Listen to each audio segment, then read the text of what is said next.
Welcome back to the channel, guys. It's a new year. We took a little bit of a break over the festive period, Christmas, New Year's, but we are back.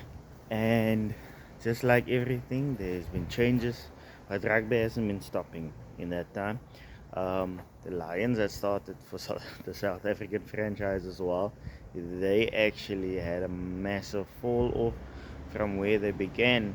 I was shocked, as I said in one of my videos, um, that the Lions was actually second at one stage until they met Lienster, and they were 4-4, and ever since that defeat, they've gone on to lose 4 times again. So they currently 4 wins out of 8, 13th on the log, 2 games in hand. Um, the South African franchise teams is all either 2 or 1 game in hand over the other teams. The other teams have played 10 games up until round 17. Round 18 is where they're going to make our games up. So February for the South African franchises is going to be very, very busy. I know that the Stormers and the Bulls are playing on the 8th of February, and then the week thereafter, Stormers and the Lions, and then the Bulls and the Lions are playing the week thereafter as well. So out of those two teams, the Stormers and the Bulls, Stormers are 12th. I was very worried about them. The league position looks bad, but they actually doing much better than what they did. Stormers are having an on and off season. They're very inconsistent in their games. So like they lose, they win, they lose, they win. But their season has been injury driven. So they've been out the season with a lot of key players, and at key moments players would get injured and then the game would turn for them. Currently, like I said, they are 12, 4 from 9. They're playing the game in hand against the Bulls on the 8th, and I think they had a nice bounce back. Um, Other than the Investec Rugby Championship, the South African teams have done quite okay in the URC compared to where they were before December. December was very good for them. January was okay. They had a couple of wins and defeats, but that was mainly in the Investec Championship. I think that the amount of rugby South Africa is playing, the South African franchises, is a little bit too much, and it's starting to tell on the amount of injuries. It's Curry Cup, it's Championship, it's URC, and then our international season as well. So it's starting to take a little bit of a toll on some of the teams, as I can pick up. But yeah, it's looking on the up and up. I think the fact that all of our franchises are out of that championship is going to make a massive difference in terms of um, towards the end of the season.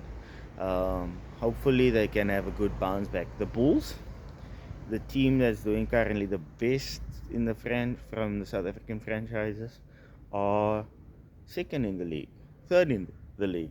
6 wins out of 8. They don't play a beautiful brand of rugby, so I don't have much to say. At the end of the day, the Bulls were never known to be an expensive team, but at the end of the day, it's winning rugby. Um, can't say much on them. Like I said, it's very difficult to watch them. The Sharks, massive bounce back. The Sharks are fourth. Also 6 out of 9. They played 1 game more. Will also in February play their extra game finish, I think. So after round 18, we will be all caught up with the other teams, international teams. I think we should be all caught up. The Sharks have bounced back very well, as I said. They're playing much better, they're more cohesive. But the Sharks has a big Springbok squad, so it was always expected that once the team has gotten enough rest, once they have had enough players come back and start to take form and gel, that they should do well. So I'm quite happy for the Sharks that they're starting to finally find their feet again. And then yeah, like I said, it bodes well for the teams. Leinster is currently running away with the league.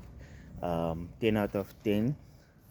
No one seems to be able to have any answers for them.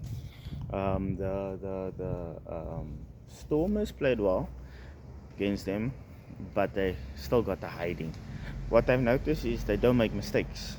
It's not that they on the deck they look brilliant. The set pieces they look average, but they brought in key signings in key areas like Archis Neumann, so their lineouts are good. Then they have a solid scrum, not the most dominant, but solid enough so that on your ball you get go forward momentum, or even you get stabilize the scrum and get the ball out. But their backline with Bowden Barrett in it is just, it's a different level of not flair, but a different level of attack. It's like not they think on a different level. So I feel like the Leinster is going to win the league comfortably. I feel, because even if the Bulls wins the 2 games in hand, they're gonna go second with 40 points. They are still going to be, I think, 8 points behind Leinster. Leinster is just that far ahead of everyone. Unless they start to have a massive amount of injuries and have a massive fall off because of it to key players, I don't see anyone not maybe beating them but taking the league from them. But then also at the end of the day, knockout rugby is different to league rugby. So they are guaranteed to go into the knockout stages, have a home semi-final most likely, and then it depends on who they get there. Not all teams travel well, and not all teams handle that kind of pressure well. But let's see. The South African franchises have been doing well in the URC lately, so it's all dependent on, do we get our acts together? Does the Bulls and the Sharks push through? Stormers getting players back. Can they keep the bounce up? Like I said, I was shocked that the Lions was doing so well so early on. So at the end of the day, the Lions are where I expected them to be, but they are looking much better than they looked other years. It's the same about the championship. I know the European guys always say people don't know how important or how much the championship, the Investec Rugby Championship means, how important it is, how great it is, because of all the teams that participate in there. At the end of the day, South Africa even struggled in the URC competitions. I think the Blue Bulls won it twice or thrice, and then the Sharks once. The All Black teams were dominating it. It's not always what happens at club level in terms of the results, but how consistent those guys are. How important those structures are. When those teams come together, can they make a team that performs well at international level? And that's what I feel is the balance that's missing in the European competitions. They have people that they buy, like for example Leinster. They are currently the dominating team, but the guys that are standout performers by them are a South African and an All Black player. So I feel at the end of the day, the result is a bit skewed. I respect a team like what is this? The Italian team, where more than half of the squad is Italian, and you know that they can choose from that team. The South African squads are the same. They don't play with international players in their team. They play with South Africans in their team. And they all play more or less a similar style. Strong set pieces, good backline, and that's why we can select those players.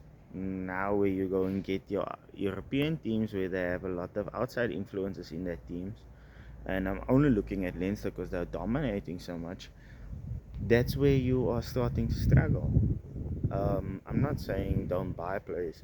South Africa is fortunate enough where we have such a lot of talent and diversity in our players and in our structures, that we can bring players through every year. and not have to spend a penny. That's what's so frustrating also to me about South African rugby, is that the money don't filter down to the lower levels, but yet there is so much money that is not being spent in our country on players to buy, whereas the Europeans are buying players. They are spending tons of money. A lot of South Africans also went to Japan. Colby, we know, was win their last season already. Colby, and this year Kurtley also went. I think Faf is there, Jesse is there, and Delandy. So our rugby is expanding as well to all regions of the world, and it's great that they are helping other countries with the rugby, um, and giving the younger guys the opportunity to come through. Um, I will make a video next week also for you guys, speaking about the games coming up, but it was just a recap on what happened over the December period, what happened in the January season while I was away. Thank you once again for your support. Please subscribe to the channel, it's free, it helps, and like the video, it helps with the algorithm. Thank you.